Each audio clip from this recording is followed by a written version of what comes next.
Hey friends, welcome back to Acre Homestead. Today we need to preserve a lot of eggs. I think I have 8 dozen eggs. That's after giving a bunch away to my sister and my mom yesterday, and I've sold a few. So a couple ways we're going to preserve eggs today and make a couple recipes is one, I already have in the oven a vanilla cake. That's for my brother-in-law's law school graduation. We are going to pickle some eggs, so we have to get some hard-boiled eggs going first thing. And then we're going to be making a whole lot of pasta. Pasta is one of my favorite ways to preserve eggs. They become shelf stable. You have delicious homemade pasta, and you can whip up a fantastic meal in minutes with homemade pasta. If you make a bunch of it at one time, then on a night where you need a quick meal and you want something that's homemade and delicious and just super comforting, like a big hug, but you don't have the energy or the time to make homemade pasta, well, you've already done it. So that's what we're going to do today. Oh, and if we have time for dessert, I want to make a chocolate souffle for Josh and I for dessert tonight after dinner.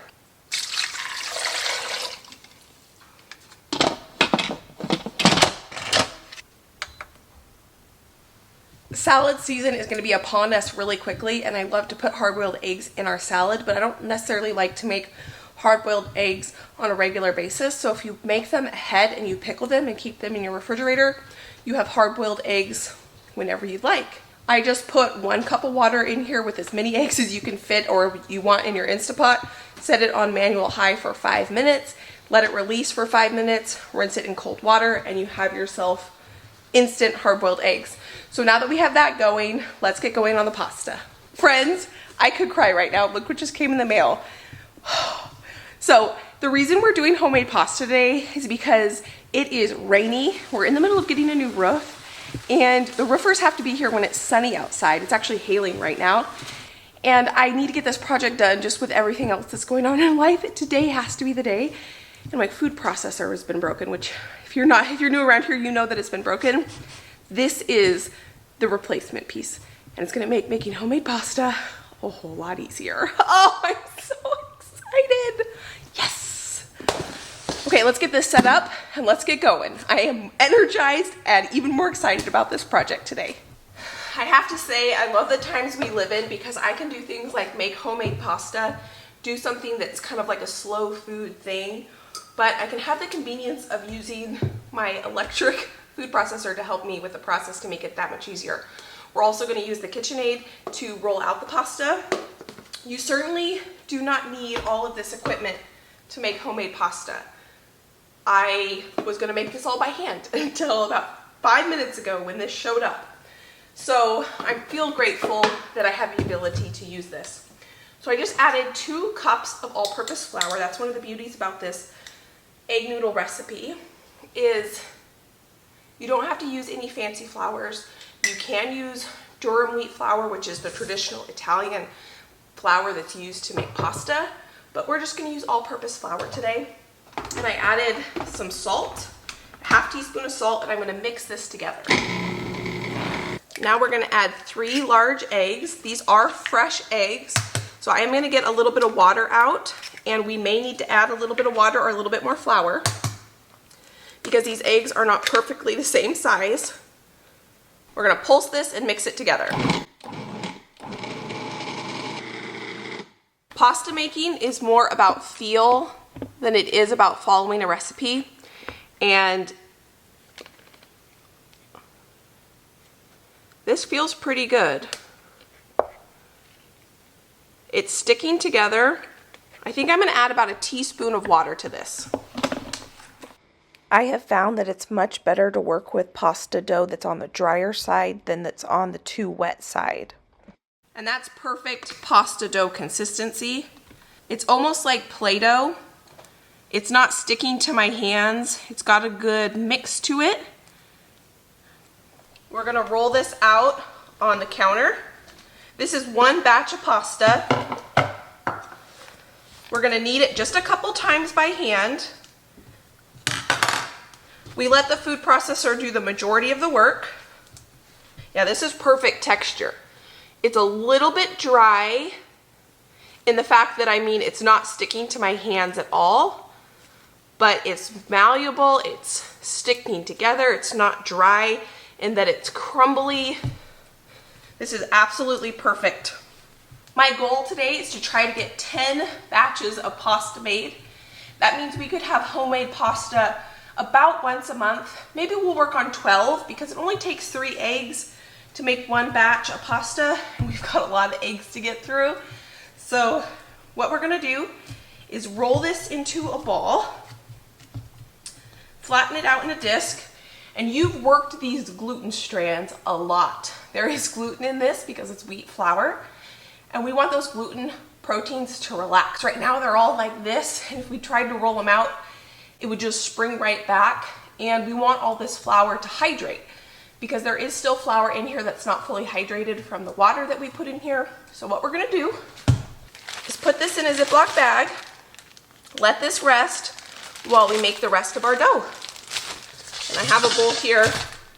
We're gonna continue that process at least 10 more times. I don't need to wash out my bowl or anything because we're gonna continue to do this in the same container, the same ingredients.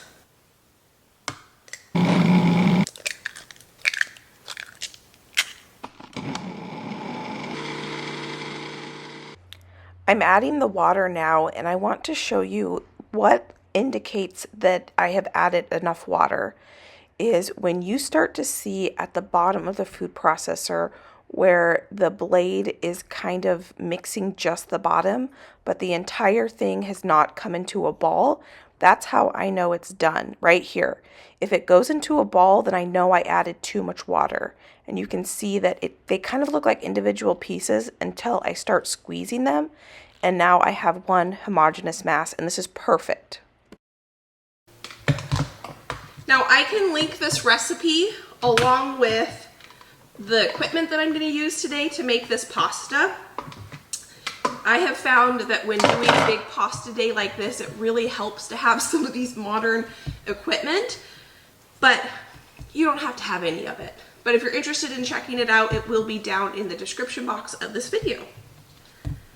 The last time I did a big pasta making day like this was almost exactly a year ago, and I ran out a while ago, so this is good timing today to do it, a good day to do it.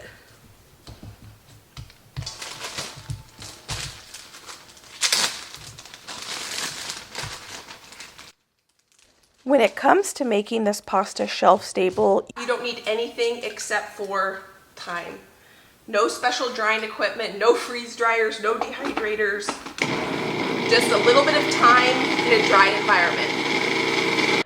And now we're going to repeat this process 10 more times until we have all of our dough made and ready to be rolled out. You can see this ball is a little bit drier. I'm having a harder time getting it into a nice, beautiful ball. That's going to be okay because I can't really add water now at this point. So we're just going to let time do its thing, hydrate this dough, let the gluten relax, and we'll be able to roll this out no problem. I forgot about our eggs, and they are done. So now it's time to get these in some cold water.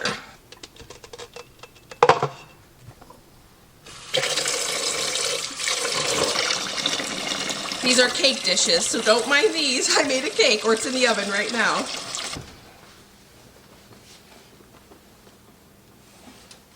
I think these cakes are done. So we're going to take both these cakes out.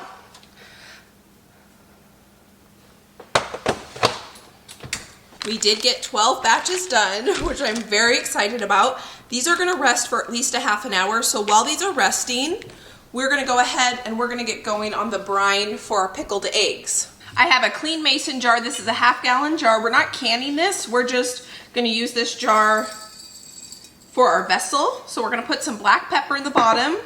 These are some homegrown, home freeze-dried garlic cloves. So we're going to put those in there. We have some mustard seed and a little bit of salt. If I had some fresh dill, I would put that in there as well. So we have some apple cider vinegar we're putting in our jar. The really cool thing about pickled eggs is you can use whatever kind of vinegar you want. You can use whatever spices you want. It's really choose your own adventure when it comes to pickled eggs. So now we're gonna get the eggs peeled and we're gonna put them in here. Now here's the real trick to see if these eggs are gonna peel. These were my least fresh eggs. They're peeling beautifully. These were about 2 weeks old in the fridge, which is good. If you use really fresh eggs, they're very, very difficult to peel. And I have found the easiest is when you cook them in the Instapot, because look how easy that's coming off.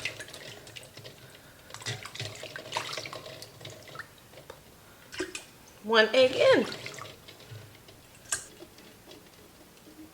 Now we're going to top this off with vinegar to make sure the eggs are covered. Put a ring and a lid on. We're going to stick these in the refrigerator and let them sit for at least a week. That lets the vinegar infuse in the egg, and it just creates a really delicious snack or salad topping. This mostly will be a salad topping, but also it's a good protein snack if I need something quick, just to have a convenience food in the fridge ready to go whenever you need one. So we're going to get this in the fridge. Of course, I have to do a little rearranging to make it fit. And there she is. She's going to sit in there for at least a week. Before I start rolling out dough, I want to prep a couple tables. I have 3 tables out. I don't know how many we're going to need, but I'm going to have my pasta dry on these tables. So these are just folding tables. I'm going to add clean tablecloths, ones that I can wash, because they are going to get a lot of flour on them. And this is where we're going to dry our pasta. We're also going to use this fan to help dry our pasta. And I did this morning go ahead and clean all the fan blades so that it's going to be dust free.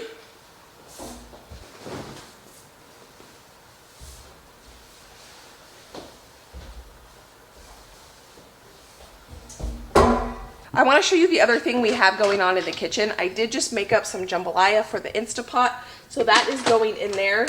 Now that I have the table set up, dinner going, the cake is cooling, we're going to go ahead and start rolling out our pasta. This is my pasta roller outer, and this has been so nice. I can link this down in the description box. This makes this job 100% easier. Is it a necessity to make pasta? Absolutely not. When I first started making pasta from scratch, I rolled it out by hand. And then I invested, or Josh actually got me for a Christmas present one year, a hand roller. Totally doable, absolutely doable. But when you're doing the quantities of pasta we're doing today, this is gonna make the job a lot easier, and it's gonna make it more realistic in order to do this. And it is an investment because you not only have to have the KitchenAid, but you have to have the KitchenAid attachment. I love it because it's all metal. There's no plastic component, so it's gonna last a really long time. But let's go ahead and start rolling this pasta out. This has actually been resting for probably an hour while I've been kind of getting cleaned up, set up some other things around here, made dinner, things like that. So it's perfect time to start rolling it out. I would not call myself a master pasta maker, but I am a master enjoyer of eating pasta. And the more you do it, the more comfortable you are doing it.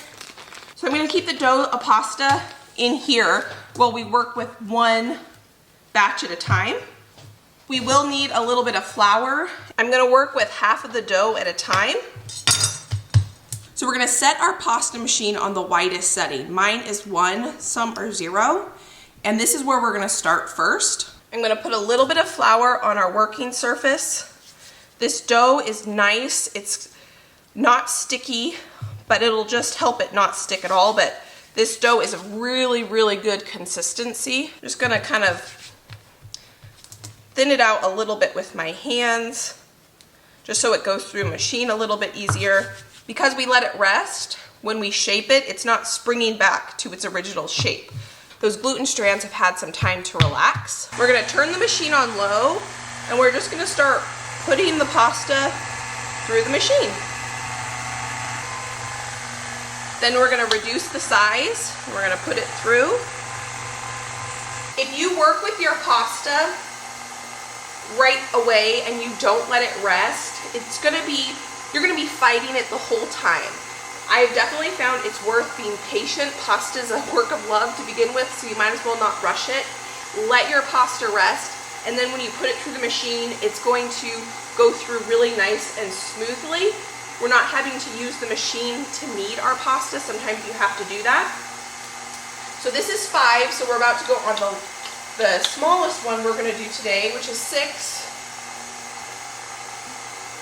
You can work with an entire ball of pasta if you want, but what happens is this gets really, really long and it can be a little bit cumbersome to work with.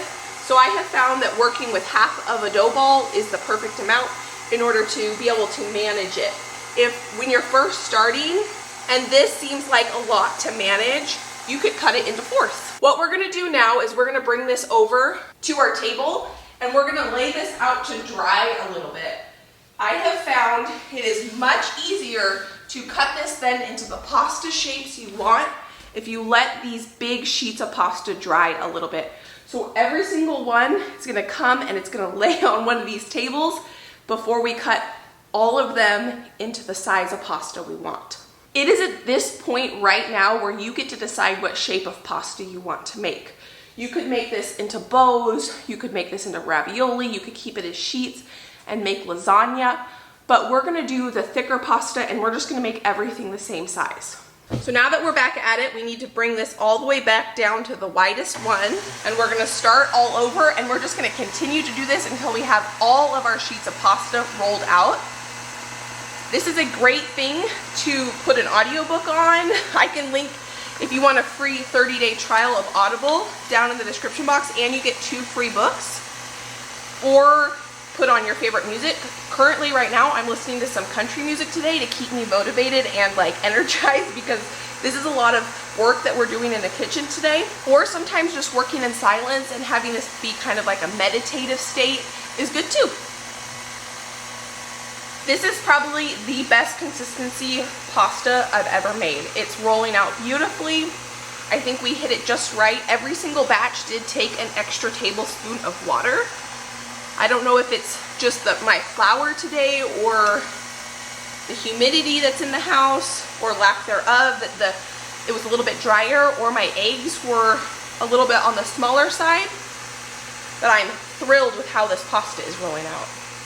To be a lot more efficient, I found that it was a lot easier to work with multiple dough balls at a time and run each half of the dough ball through the setting one time. So I'm only changing the dial of the pasta machine after I put 4 sheets through, instead of adjusting the pasta machine 6 times per sheet. So by the time I got really comfortable with this, I started working with 3 dough balls at a time, and that just helped save a lot of time. But if this is overwhelming to you, just work with 1 dough ball at a time and 1 sheet at a time. Once we have all of this laid out, I just laid them on top of each other so that I could carry them to the tables and we could lay them out on the tables to dry a little bit, and that worked really, really well. These ones were a little bit sticky because they were the first ones to be rolled out, but they laid out perfectly and I'm really happy with the results. All the pasta's rolled out. I even have the island filled with pasta. I have turned the fan on because it really helps if the pasta dries out a little bit. And so I'm going to actually go through and flip all of these sheets of pasta because the top has definitely dried out a little bit more than the bottom side. There is a fine balance between drying these sheets out too much before you want to cut them and just having them dry enough to where the pasta is not sticking together. That just comes with time, just like knowing the consistency of the dough. This dough was the perfect consistency to roll out, but this has taken time and practice to get comfortable with it. While we wait for our pasta to dry before we move on to the next step to cut them into the pasta shapes we want, we're going to go ahead and get started on a chocolate souffle. I've only made a chocolate souffle one time before, and so this is going to be an experiment to see how well this goes. So we need to separate 6 eggs, the yolks from the whites. So let's do it this way. Put the whites in here. You don't want to get any yolks in your white or it won't whip up correctly. I think we're doing pretty good on using a lot of eggs today. That's the goal. To our egg whites, we're going to add a half a teaspoon of cream of tartar. We have 8 ounces of chocolate chips in our bowl. Now I'm going to cut up 1 stick of butter, or half a cup of butter, and we're going to put that in our chocolate chips. And I'm going to put a little bit in our souffle bowl, and we're going to melt this first. Our souffle butter is melted. Now we're going to slowly melt our butter and chocolate chips together. I'm probably going to do 30 seconds at a time, stir it, 30 seconds at a time and stir it. But what we need to do with this butter is we need to take this butter and run it along the outside of the souffle dish. It said generously butter the dish. All right, I think this is done. It's all smooth and beautiful. You want it warm, it said on the recipe. I'll link the recipe I'm using. I think it's New York Times recipe or something like that. I don't remember exactly, but I'll link it for you. So if you want to attempt to make a souffle, you can. So it said you want the chocolate warm but not hot. So now I've got all the components set up over here. We're going to take our egg yolks and we're going to whisk it into our chocolate mixture.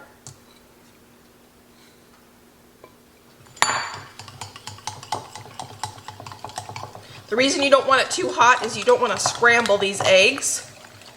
We need to finish preparing the actual souffle dish. So we're going to add a little bit of sugar. In order for the souffle to climb up the sides of the pan, it needs something to climb up against. And so when you do a sweet souffle, you use sugar. When you do a savory souffle, you use cheese. So that's our souffle dish nice and prepared. In our mixer, we have our cream of tartar and our egg whites, and we're going to mix this to a stiff peak. Or whisk it. This recipe called for granulated sugar, and you could taste the texture of the sugar or feel the texture. So next time I make this, I'm going to use powdered sugar instead of granulated sugar. So we're going to test it for peaks to see how well we're done. We want a stiff peak. So that is bending over, so I think I'm going to whisk it just a little bit more. When I take my whisk and pull straight up, the peak stays nice and tall. That's what we want. Now we have all of the components of our souffle. We're going to add a little bit of the egg white mixture to our chocolate, and we're going to fold it in. Being gentle not to mix because you don't want all that air to fall out of these egg whites. We worked really hard to get into them.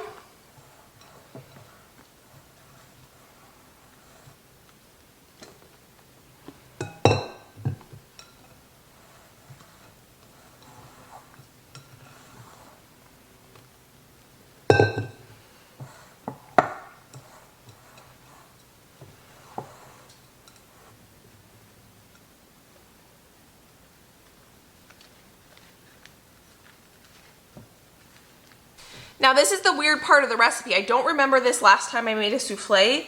It said to run your finger along the outside of the souffle. Now I'm not sure why you need to do that, but it said to do it, so I'm doing it. After I just did that, I realized I scraped the sugar and butter off the side, and now I'm thinking maybe I should have just gone around the souffle and not the edge of the dish. I don't know. We'll figure out together if it works. I have the oven preheated to 400 degrees, and I have it on the very bottom rack of here. I took out the top rack. Now what we're supposed to do is reduce the temperature to 375. And we're supposed to bake this for 35 minutes, and we never, ever, see, bake, start. Never open this door. It is a myth that you can't, that you have to like whisper around a souffle. You can talk normal around a souffle, but you don't want to open the oven door. You want all of that heat in the oven. I hope this works. This is pretty easy. Josh should be home at some point. And so what I'm hoping is he gets home right when this comes out of the oven. Our jambalaya is done. It's sitting in the Instapot here. So this is gonna be dessert, but when you have a souffle, you kind of want to eat it right when it comes out. So today might be one of those days where we have dessert before we have dinner. And I'm kind of been inspired to make souffles. It just reached 375. Souffles lately. I've been waiting to get one of these dishes. I found this at Goodwill, so I finally have it. I think on Saturday, we're gonna make a cheese souffle. Hopefully this works. If it does, cheese souffle will be on the menu coming up pretty soon. And honestly, if this works, that only took me about 10 minutes to put together, if that. And mostly it was because I was rereading the recipe a few times. So if this works, souffles are not that difficult. I might be speaking a little too soon because we haven't taken this out of the oven yet to see how it turns out. This is perfect texture to start rolling them out. They're a little bit leathery, but they're still malleable and soft enough to work with without them cracking. And so, I mean, it's a little bit dry on the side, but that's okay. We're gonna go ahead and get these cut up to the length we want. This is the attachment we're gonna use. So we're gonna get our attachment put on our KitchenAid. And the length I like to cut these is about the length of, there we go, a Ziploc bag, because that's how I store these. Once these pasta sheets completely dry, I store them in a Ziploc bag. So I try to think, how long is a Ziploc bag, and that's how long we're gonna cut these. And I have a Ziploc bag out, so I'm gonna line that up, maybe give myself about an inch of space here, and then we'll go ahead and cut here. And once we have one, we can just use this as our guide. We'll just line them up. They're dry enough that you can stack on top of each other, and I'm not worried about them sticking to each other.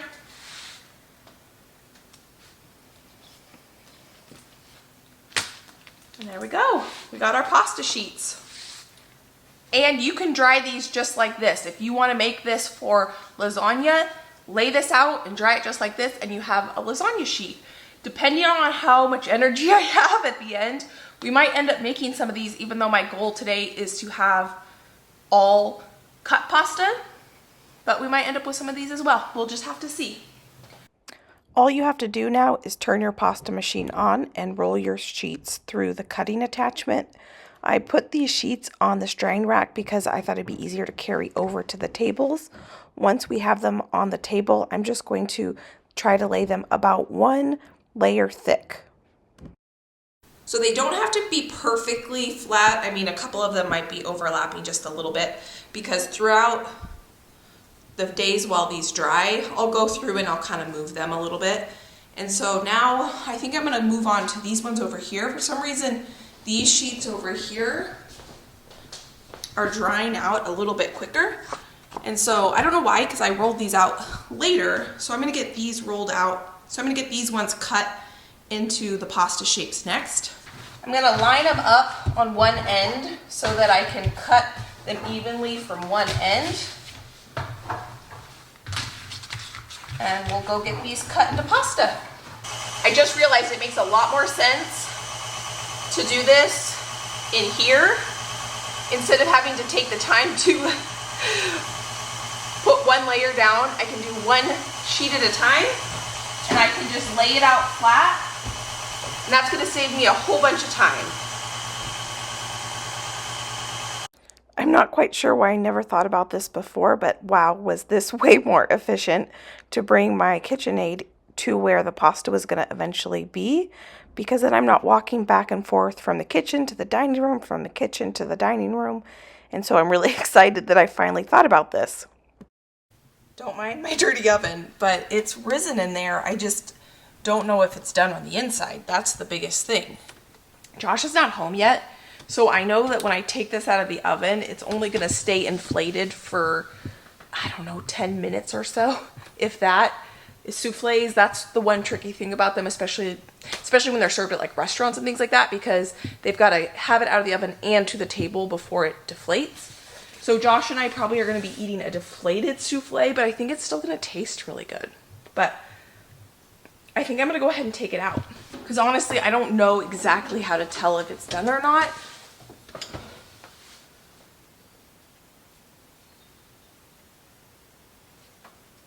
No, I don't think it's done. I think I'm gonna give it another 3 minutes. It's been 3 minutes.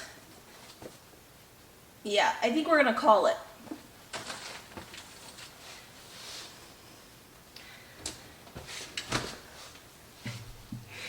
I mean, it inflated. I just think that by the time Josh gets home, it's gonna a little bit, but it smells really good. If I can make a souffle, you can make a souffle. It was that easy. And we're gonna set this here. Feels really nice, little jiggly, so it's not like overcooked. I was worried it was gonna get overcooked. It's beautiful. We'll get a picture and we'll serve this up when Josh gets home. While I was waiting for Josh to come home, I went ahead and I cut out the rest of the pasta. I did not leave any sheets as full sheets, so I'm pretty proud of myself.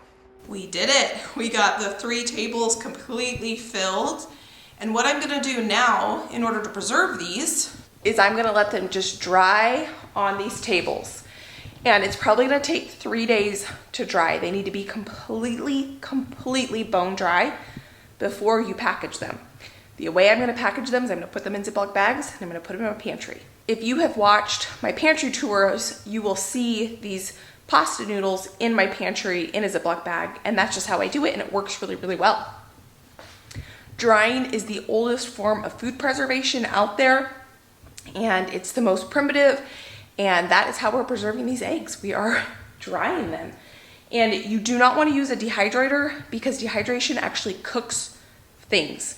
And so if you dehydrate it, it's going to change the consistency. So when you go to cook it, it's going to be gummy and weird. So the best way to do it is just good old-fashioned drying. So what I'm going to do through the next couple days is I'll come in and just kind of like, you know, move them a little bit, make sure they're 1 layer thick, you know, with the ones that are touching.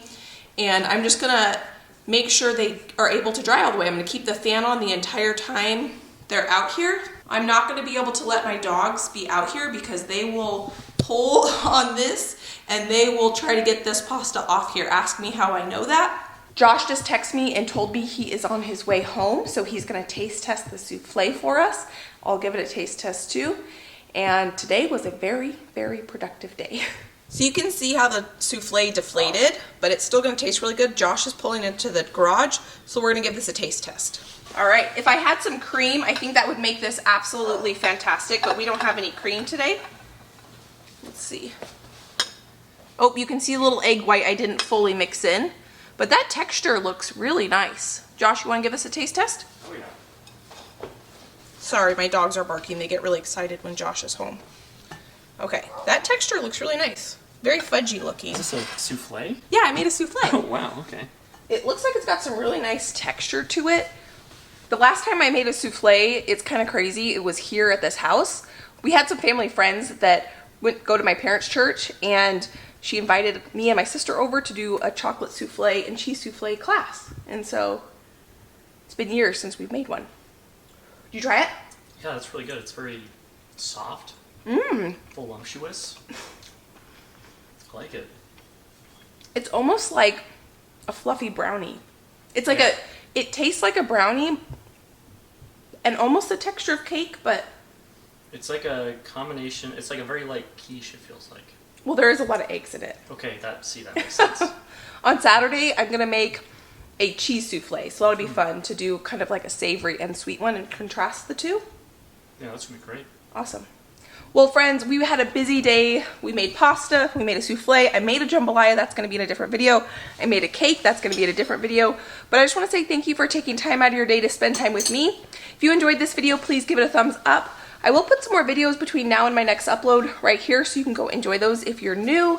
And I hope you guys are having a fantastic day, and I can't wait to see you next time. Bye, guys.